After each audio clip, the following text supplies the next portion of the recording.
नमस्कार, स्वागत है आपका डॉक्टर साहिब में और मैं हूं आपके साथ सौम्या राठी। इस वक्त मेरे बगल में बैठे हैं डॉक्टर अमूल्य कुमार सिंह, जो कि काफ़ी जाने माने हड्डियों के डॉक्टर है, जोड़ों के स्पेशलिस्ट है और साथ ही साथ सर्जन भी है। आज हम डॉक्टर अमूल्य कुमार सिंह से खास तौर पर एक ऐसी बीमारी के बारे में बात करने वाले हैं जो हड्डियों को इतना कमज़ोर बना देती है कि खांसते वक्त भी हड्डियों के फ्रैक्चर होने का खतरा बढ़ जाता है। डॉक्टर साहब से हम इस मामले में सवाल जवाब शुरू करें उसके पहले मैं आपसे आग्रह करना चाहूँगी कि अगर आपने अब तक चैनल को सब्सक्राइब नहीं किया है तो कर लें, ताकि आने वाली वीडियोस आप मिस ना करें। अब सबसे पहले डॉक्टर साहब नमस्कार, स्वागत है आपका। सबसे पहला सवाल डॉक्टर साहब मैं यही करना चाहूँगी कि ऐसी कौन सी बीमारी है जो हड्डियों को इस तरीके से कमज़ोर बना देती है कि खांसते वक्त भी हड्डियों के फ्रैक्चर होने का खतरा रहता है?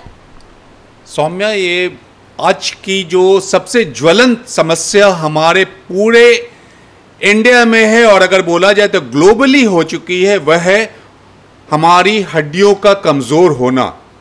देखा जा रहा है कि जिस तरह से भारतवर्ष के अधेड़ लोगों में 50 वर्ष के ऊपर के वो मर्द हो औरत हो, जैसे तेजी से हड्डियां कमज़ोर हो रही हैं, उसके कारण बहुत सारी मृत्यु हो रही। अब आप बोलोगे हड्डियां कमज़ोर होती हैं तो मृत्यु क्यों हो जा रही हैं? जब हड्डियां कमज़ोर होती हैं तो यह या तो पीठ की हड्डियां कमज़ोर होती हैं ज़्यादा, या ये कूल्हे की हड्डी कमज़ोर होती है, या ये कलाई की हड्डी कमज़ोर होती है। कूल्हे की हड्डी कमज़ोर जब होती है तब यह हल्के से झटके से भी मुड़ने से, हल्के से गिरने से, तेज चलने से भी यह टूट जाती है। बहुत बार आपने सुना होगा, मैं बस से जा रहा था बिहार की सड़कों पे, जो पहले की उबड़ खाबड़ सड़कें ज़्यादा हुआ करती थी, आजकल तो सड़कें बहुत अच्छी हो गई हैं, तो यह पीठ में दर्द बढ़ जाता था। क्यों होता था? कि ऑस्टियोपोरोसिस है, आपकी पीठ में झटका पड़ा, यह हड्डी टूट गई और आप सोचते थे कि मैं तो बस से गया था और यह हड्डी क्यों टूट गई, लेकिन यह ऑस्टियोपोरोसिस के कारण हो रहा है। मैं जो शांत हत्यारे की बात कर रहा था वह है कूल्हे की हड्डी। कूल्हे की हड्डी जब टूटती है, जिसको कि फ्रैक्चर नेक फीमर या ट्रोकैंट्रिक फ्रैक्चर बोलते हैं, इसका वर्ल्ड डाटा है। यह मैं पटना की डाटा नहीं बोल रहा हूं, बिहार का डाटा नहीं बोल रहा हूं। यह गलतफहमी नहीं रखनी चाहिए कि ये बिहार के डॉक्टर बोल रहे हैं कि इसके कारण मरीज मर जाता है। विदेशों में भी, मैं यूएस, यूके, अमेरिका, इंग्लैंड का डाटा दे रहा हूं, ये कूल्हे की हड्डी टूटती है, करीब करीब प्रथम वर्ष में 30% लोग मर जाते हैं। क्यों? क्योंकि हड्डियां कमजोर धीरे धीरे होते गई, साथ में उनकी बाकी भी जो हृदय है, किडनी है, लिवर है, वो भी खराब होती जाती है। तो ऑपरेशन तो होता है, बदनामी मिल जाती है एक सर्जन की कि वहां मैंने ऑपरेशन कराया, उसके बाद मेरा मरीज ठीक नहीं हुआ, मर गया। लेकिन यह डाटा है विदेशों में भी। इसलिए अगर हम हड्डियों को कमजोर होने से बचाएंगे तो न केवल हड्डियों को बचाएंगे, मांसपेशियों को भी बचाएंगे। मांसपेशियां जब मजबूत रहेंगी तो हम अच्छा से व्यायाम करेंगे, अच्छा कार्य करेंगे, हमारा हृदय भी मजबूत होगा, हमारी किडनी भी मजबूत होगी, लिवर भी, पाचन शक्ति भी मजबूत होगी और अच्छे से हम जीवन यापन करेंगे। तो ऑस्टियोपोरोसिस से बचाना हमारा परम उद्देश्य है आजकल। एक अहम सवाल यहाँ मैं ये करना चाहूँगी कि ऐसी बीमारी जो हड्डियों को इतना कमज़ोर बना देती है कि मौत का कारण भी बन जाती है, इस बीमारी के पीछे के मुख्य कारण क्या है? ये बीमारी क्यों होती है? सौम्या, जो बातें हैं वह जन्म के बाद मृत्यु तक हड्डियों का बनना और बिखरना एक सत्य है, इसको कोई नहीं बदल सकता है। अब अंतर क्या आता है? 20 से 25 वर्ष तक या 30 वर्ष तक हर महिला या पुरुष, बच्चा, लड़का या लड़की, दोनों में जो हड्डियों बनने की जो क्षमता है वह हड्डियों की क्षय होने की क्षमता से ज्यादा है। मींस अगर मान के चलिए, सिंपल मैं उदाहरण दे रहा हूं, अगर 1 किलो हड्डी बनेगा तो आपका केवल 100 ग्राम नुकसान होगा। मींस प्रतिवर्ष 900 ग्राम हड्डियां बढ़ते जा रही। मैं एक साधारण उदाहरण दे रहा हूं, इसको गलत ढंग से नहीं लेना है। उदाहरण दे रहा हूं कि बनने की क्षमता ज्यादा होती है और क्षय होने की क्षमता कम होती है। 30 वर्ष से 35 वर्ष तक के बीच में बनने की क्षमता और क्षय होने की क्षमता बराबर होती है। मींस 1 किलो हड्डी बनेगा तो 1 किलो का नुकसान होगा। मींस आप जितने भी मजबूत कर चुके हैं 30 वर्ष तक में, उससे ज्यादा मजबूत नहीं कर सकते हैं। 35 वर्ष के बाद आपकी जो क्षय होने की क्षमता है वह ज्यादा हो जाती है और जितने भी आपके शरीर में हड्डियां आपने बनाई हैं 0.3 से 0.5% हड्डियां प्रति वर्ष कम होंगी। अगर आपका वह 10 किलो है हड्डियों का वजन में, वो इतना होता नहीं, 3 से 4 किलो ही होता है, 10 किलो है तो उस साल आपका 300 से 400 ग्राम हड्डियां कम हो जाएं। अगले वर्ष फिर 9.7 से आपका 300 से 400 कम हो जाए। इसी तरह से ये लॉस होता रहता है। महिलाओं में देखा गया है जब मासिक धर्म बंद होती है तो पुरुषों की तुलना में 10 गुना बढ़ जाती है हड्डियों की क्षय होने की क्षमता। इसलिए 45 वर्ष उम्र तक हो सकता है क्षय होने की क्षमता महिलाओं और पुरुषों में बराबर होंगी, लेकिन जैसे ही महिलाओं में मासिक धर्म बंद होगा, जिसको कि मेनोपॉज बोलते हैं, उसके बाद महिलाओं में हड्डियों की क्षय होने की क्षमता बहुत ज़्यादा बढ़ जाती है। इसलिए ऑस्टियोपोरोसिस जो है वह महिलाओं में पुरुषों की तुलना में ज़्यादा होता है। इसलिए महिलाओं को और ज़्यादा ध्यान देना है। वैसे मैं ये नहीं बोल रहा हूँ कि पुरुषों में नहीं होगा, पुरुष में भी ऑस्टियोपोरोसिस होगा, दोनों को बचाना है। अगर नहीं बचिएगा तो पीठ की हड्डी, कुल्हे की हड्डी, कलाई की हड्डी कभी ना कभी टूट जाएंगे और उसके बाद आपको बहुत सारी परेशानियां होंगी। अब जैसे आपने बता ही दिया कि महिलाओं को इसका खतरा ज़्यादा होता है मेनोपॉज के बाद, एक अहम सवाल ये है कि लोग कैसे लक्षण पहचान सकते हैं, कैसे ये संकेत उन्हें समझ में आ सकते हैं कि हड्डियां कमज़ोर होना शुरू हो गई है, अब अपने चिकित्सक के पास हमें चले जाना चाहिए। बहुत ही अच्छा ये प्रश्न है। इसका जो मेन है प्रॉब्लम हमेशा दर्द।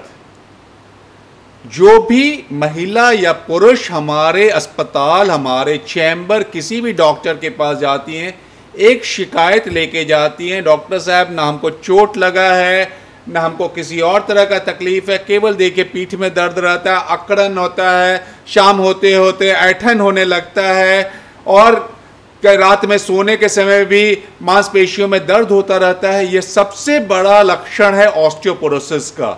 ऑस्टियोपोरोसिस के तुरंत जांच में आपको कोई भी जांच ऐसा नहीं है जो तुरंत बता देगा कि ऑस्टियोपोरोसिस की शुरुआत हो गई है, लेकिन अगर मरीज वैसा बता रहा है, एक्सरे में आपको तुरंत कोई फाइंडिंग नहीं मिल रही है, उसका blood pressure, blood sugar, thyroid का सारा चीज ठीक जा रहा है, तो कहीं ना कहीं आपको ऑस्टियोपोरोसिस की संभावना से इनकार नहीं करना है।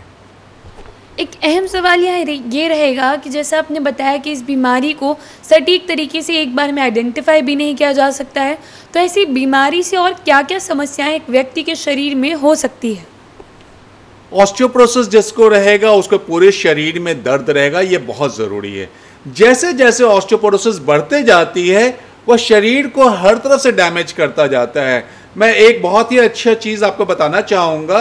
एक लड़की की बात करें जिसकी हाइट करीब 5 फीट 6 इंच है, करीब 30 वर्ष की उम्र में अगर उसको ऑस्टियोपोरोसिस हो जाता है और जैसे जैसे उम्र के आगे पड़ाव में बढ़ते जाती है, 60-65 वर्ष जाते जाते उसी लड़की की जो कि महिला बन गई, अधेड़ महिला, उसकी हाइट घट के 5 फीट 3 इंच 5 फीट 4 इंच हो जाती है। क्यों होता है? ये माइक्रो फ्रैक्चर होने लगते हैं पूरे स्पाइनल कॉर्ड में। यहाँ 33 हड्डियाँ हैं, धीरे धीरे करके हड्डियाँ दबने लगती हैं, जैसे जैसे दबेगी वह सिकुड़ने लगती हैं और वह जो कुबड़ापन बोलते हैं या ऐसे झुक जाता है वह होने लगता है। तो वही हाइट जो 5 फीट 6 इंच था वो घट के 5 फीट 4 इंच हो जाएगा। और यह ऑस्टियोपोरोसिस के बारे में बताता है, जिसको कि सेनाइल ऑस्टियोपोरोसिस बोलते हैं।